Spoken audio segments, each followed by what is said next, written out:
pessoal, tudo bem com vocês? Eu sou o professor Jefferson e este é o programa Saberes em Casa para a EJA do Ciclo 2. Sejam todos e todas muito bem-vindos, espero que todos estejam bem. No programa de hoje nós vamos conversar um pouco sobre radiações eletromagnéticas. Vivemos em um mundo envolvido por radiações eletromagnéticas, por todos os lados, né? Que até alguns séculos atrás não eram percebidas pelo homem, mas sempre existiram.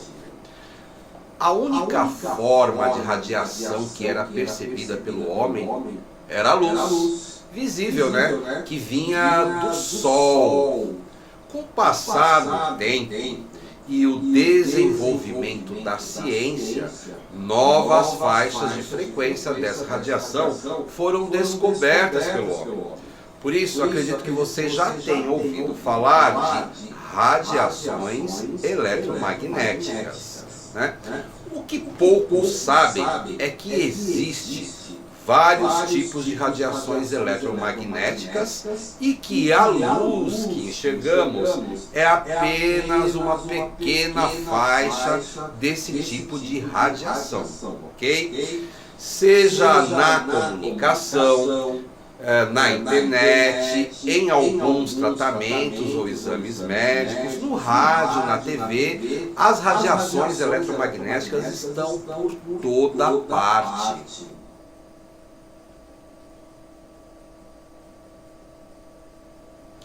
Mas, afinal, o que são as radiações eletromagnéticas? As radiações eletromagnéticas são ondas que se propagam no vácuo ou no ar em alta velocidade, tá? Ué, mas de que velocidade estou falando, né? A famosa velocidade da luz, 300 mil quilômetros por segundo. Muito rápido, né? Onde essas ondas se propagam? Aí você pergunta assim, mas eu não enxergo essas ondas quando eu falo no celular ou quando assisto TV. Pois é, por isso falamos que elas são eletromagnéticas, elas produzem uma movimentação, uma ondulação, mas o campo dessa oscilação é no campo da eletricidade e do magnetismo, e não é possível enxergar, tá? É o mesmo que acontece com os ímãs. Já viram aqueles ímãs que grudam um no outro, que atrai ferro, né? Já viram? Pois é. Eles se repelem, né? Os ímãs, eles se repelem ou eles se atraem, né? Isso é uma influência magnética, ok? Bom, vamos assistir um vídeo que traz algumas informações sobre as ondas eletromagnéticas e seus tipos, ok? Vamos lá? A poluição eletromagnética é gerada por nossa civilização moderna. Assim como o ar, um campo eletromagnético nos envolve. O espectro inclui todos os tipos de radiação: ondas de rádio, luz visível, infravermelha, ultravioleta, raios X e gama. É dividido em frequências e em radiação ionizante, como os raios X e gama, e não ionizante, desde a radiação de baixa frequência até alta, como a luz visível ao olho humano. Ondas emitidas por linhas elétricas, vias férreas e eletrodomésticos são de baixa frequência. Telas e placas de indução geram frequência mais elevada. Rádios FM e AM, Wi-Fi, micro-ondas, televisões e celulares usam frequência de rádio ou micro-ondas para funcionar. A radiação infravermelha é produzida principalmente por controles remotos e aquecedores. No topo do espectro não ionizante, os raios ultravioletas são emitidos por lâmpadas solares e halógenas. Toda essa radiação causa efeitos diferentes conforme o tipo e o tempo de exposição. Quanto mais elevada a frequência, mais curto o comprimento da onda e maiores os níveis de energia.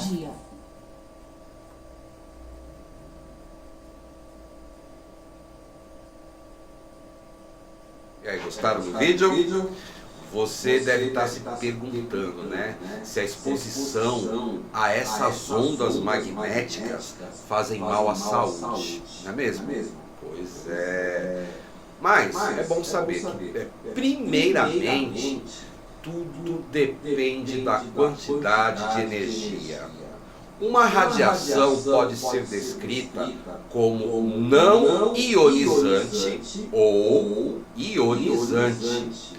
As não ionizantes, elas possuem relativamente baixa energia, estão sempre à nossa volta.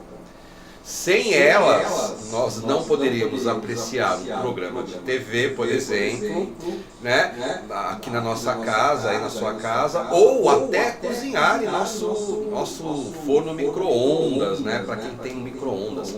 Já a radiação ionizante, elas podem causar diversos efeitos para o organismo. Esses efeitos vão depender do quê? Do tempo de exposição, da quantidade de radiação absorvida e da intensidade da fonte emissora. A radiação ionizante ela está presente, por exemplo, nos exames de imagem e também em alguns tipos de terapia, raio-x, tomografia, radioterapia, né? Acredito que vocês já devem ter feito ou acompanhado algum familiar na realização de um exame de raio-x para verificar alguma fratura, alguma coisa desse tipo, não?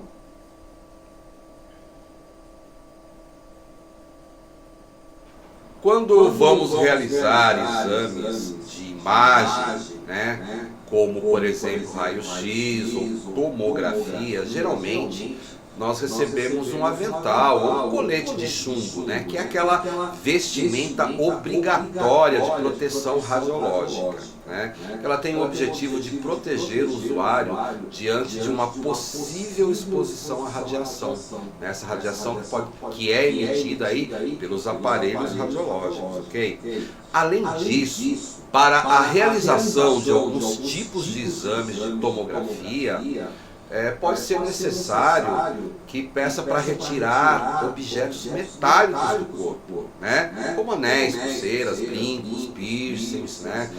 Ou roupas que contenham peças de metal, né? Botões de metal, fivelas e zippers, né? A atração entre o ímã da ressonância magnética e o metal, ela pode causar um incômodo, ou até mesmo uma lesão, né? Ou interferir na captura da imagem, dificultando aí o diagnóstico necessário, né? Vocês conseguem imaginar o mundo sem essas tecnologias que consideramos essenciais hoje em dia, como por exemplo os computadores, os aviões, os televisores e também sem aparelhos de raio-x? Como seria? Né? Antes da descoberta do raio-x, não havia como observar o interior do corpo humano sem utilizar um bisturi, né? E realizar cirurgias exploratórias, tá? Pacientes que tinham ossos quebrados, tumores ou até mesmo algum ferimento, a bala, né? Eram diagnosticados apenas pelo exame físico e pelo melhor palpite do médico. Imagine nesse momento de pandemia. Como seria difícil verificar a situação dos pulmões dos pacientes sem essa tecnologia. Se com ela já não é fácil, você imagine sem ela. E sem o celular?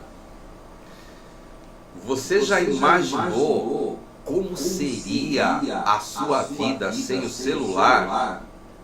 Né? Esse aparelhinho aqui que quase faz parte do corpo humano da gente, né? Seja para consultar informações, conversar com amigos, né, e familiares, ou apenas entreter, né? Os celulares não saem das nossas mãos. Um problema provocado pelo consumo desses aparelhos é a necessidade de atualização dos modelos, né, que levam as pessoas a trocarem celulares, né, trocarem de aparelhos com muita frequência, né? Todo ano tem um modelo novo, né? O que gera uma grande quantidade de lixo tecnológico. Mas o que é lixo tecnológico?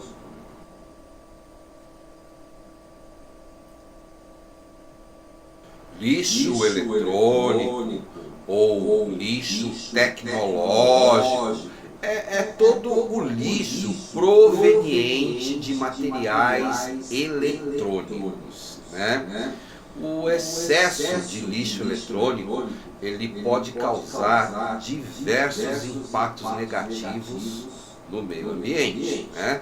Pois os aparelhos eletrônicos eles são produzidos com materiais, né? Por exemplo, como o cobre, o alumínio e metais pesados, né? Como o mercúrio, o chumbo, materiais extremamente poluentes que podem comprometer o meio ambiente ao serem absorvidos pelo solo e pelos depósitos de água subterrânea, ok? Comprometendo aí o equilíbrio ecológico e provocando doenças, tá? Por exemplo, pilhas e baterias são exemplo desse lixo que deve ser descartado de forma correta. Você tem pilhas e baterias usadas aí em casa, na sua casa?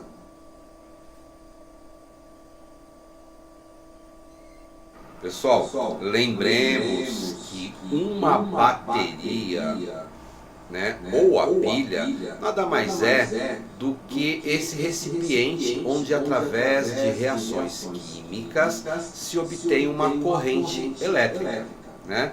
Agora, depois que acabar a sua capacidade de geração de energia, pilhas e baterias precisam ser depositadas em locais especiais, tá? Pois contém materiais tóxicos e não podem ser jogadas no lixo de casa, né?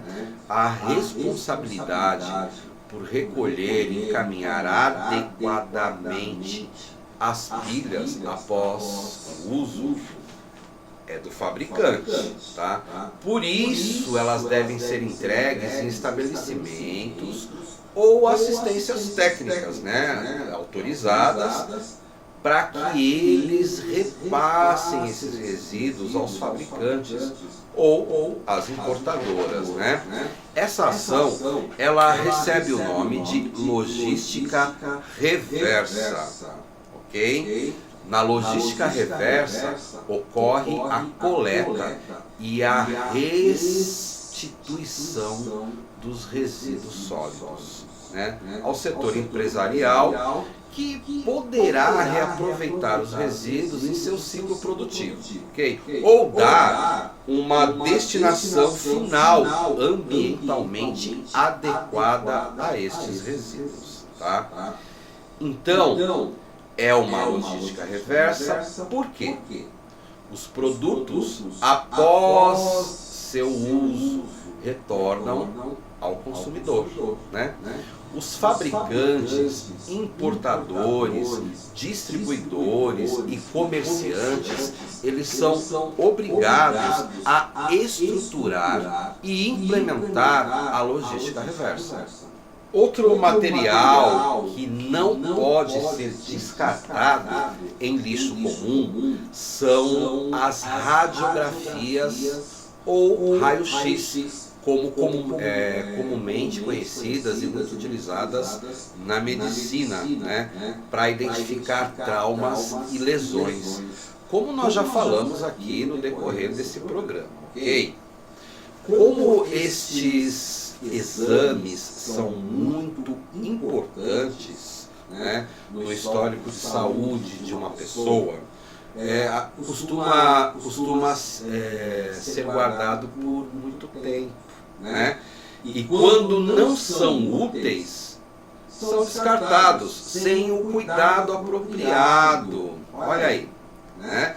Eles possuem materiais tóxicos, tá? Como por exemplo, amônia, cromo e metanol, né? Que podem contaminar o solo e a água, mas se forem destinados corretamente, eles podem ser transformados em prata, por exemplo. Olha que interessante, né?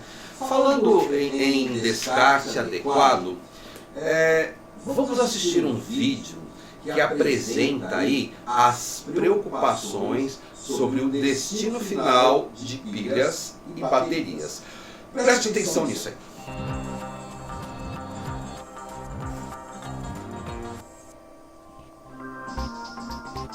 O que seria do mundo sem pilhas e baterias? Já pensou nisso? Hoje em dia não tem como imaginar isso não, né? A gente no dia a dia está sempre envolvido com esses aparelhos. Não, nunca pensei nisso. Não sei, acho que seria mais prático até, inclusive. Mais sustentável até também. Não teríamos muitos meios de comunicação, né? Muita coisa depende hoje de bateria, de pilha. Esse pessoal aí tá mais que certo. Quando a gente fala em pilhas e baterias, podemos citar dezenas de objetos que só funcionam por causa delas. Quer ver só? Imagina você ficar sem celular, rádio portátil, relógio de parede, controle remoto, tablet, notebook. É melhor parar por aqui, né? O que a gente pode afirmar é que todo brasileiro depende de pelo menos uma pilha ou bateria. Se somos mais de 200 milhões de habitantes no país, imagina só a quantidade de materiais como esses que nós usamos e descartamos. Digamos que é quase impossível de se calcular. E claro, considerando que pilhas e baterias têm vida útil, acaba a energia num piscar de olhos. É ou não é?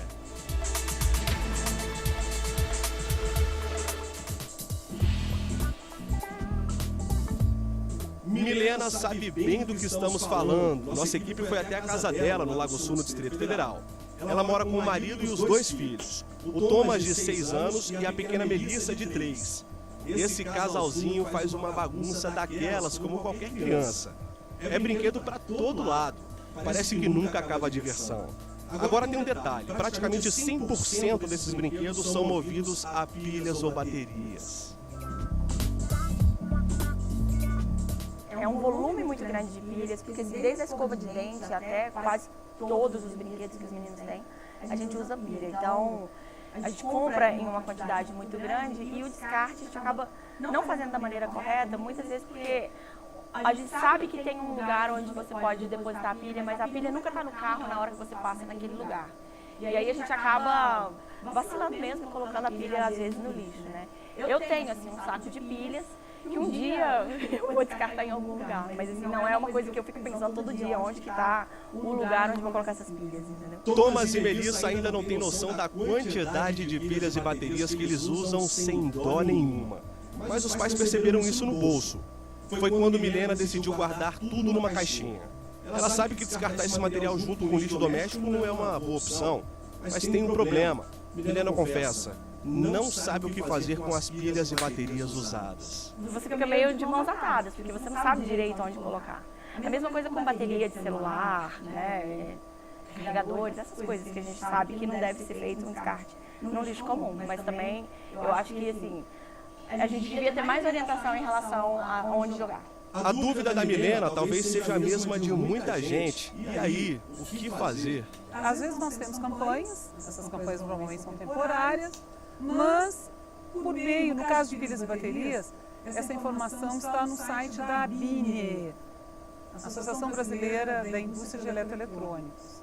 É ABINE, com 2 S no final, .org.br. Além disso, temos outras iniciativas voluntárias no país, por meio de shopping centers, grandes lojas de departamentos, redes de supermercado. E esses pontos de coleta, eles também são controlados pelos órgãos ambientais e seguem um destino adequado dos seus resíduos. Não tem para onde fugir, e as leis cobram isso. A Resolução 257 de 99 do Conselho Nacional do Meio Ambiente determina que pilhas e baterias devem ser entregues pelos usuários aos estabelecimentos que comercializam os produtos ou à rede de assistência técnica, autorizada pelas indústrias. O consumidor deve sempre estar atento ao descarte de produtos que não devem ser jogados no lixo, como eletrônicos, serve as pilhas, as baterias, lâmpadas, eletrônicos de uma maneira geral, aparelhos de televisão, micro-ondas, eletrodomésticos. Hoje, nós estamos estruturando um sistema de obrigação de recolhimento, mas já há pontos de coleta. Convenhamos, é uma questão de bom senso.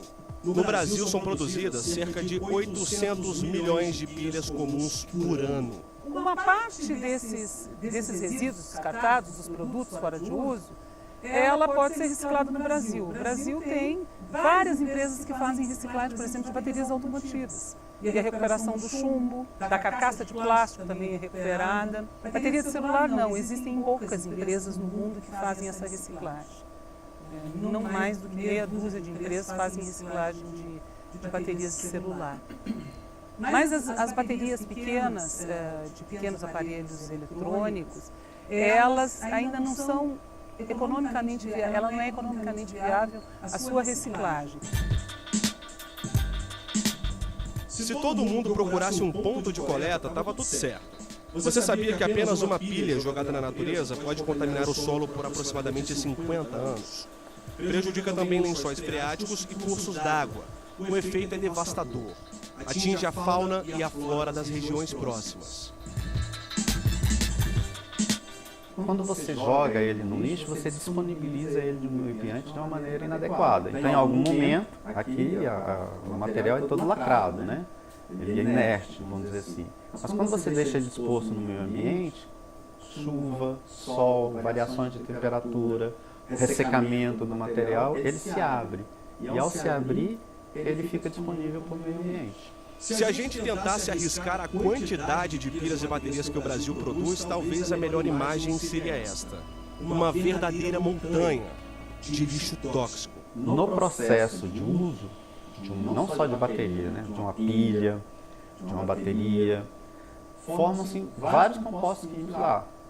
Dentre eles, alguns que podem ser, que a gente chama de comburentes, né, que quando entra em contato com oxigênio, aliás, o combustível com o oxigênio, que é o comburente, quando eles se juntam, ocorre a queima.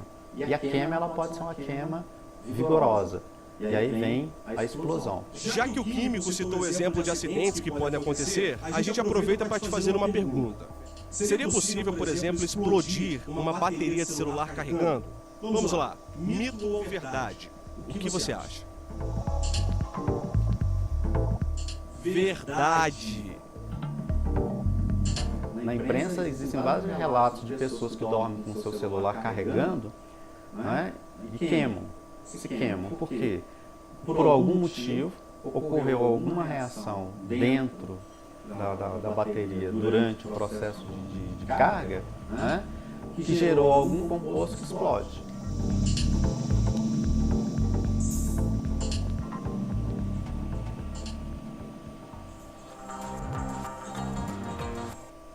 Viram só, né? Dando o descarte correto a determinados materiais, podemos cuidar do nosso meio, do meio ambiente, né? Isso é muito importante, tá? Agora, para mostrar que vocês entenderam tudo o que foi falado durante o nosso programa de hoje, eu vou fazer uma proposta de exercício, de atividade para você. Você já ouviu falar em história em quadrinhos, gibi, desenho em quadrinhos? Então, a proposta para a sua atividade é justamente essa. Você pode fazer uma tirinha só, com 3, 4 quadrinhos, aonde um personagem explica para o outro quais são os perigos de um descarte incorreto, né? Ou até mesmo, vamos simplificar, você pode fazer uma tirinha com história usando, você vai desenhar, você vai inventar esse personagem, tá? Se você não sabe desenhar, pode fazer até o palitinho mesmo, né? Um palitinho conversando com o outro, sabe aquele menininho palitinho? Pois é, você pode fazer isso também.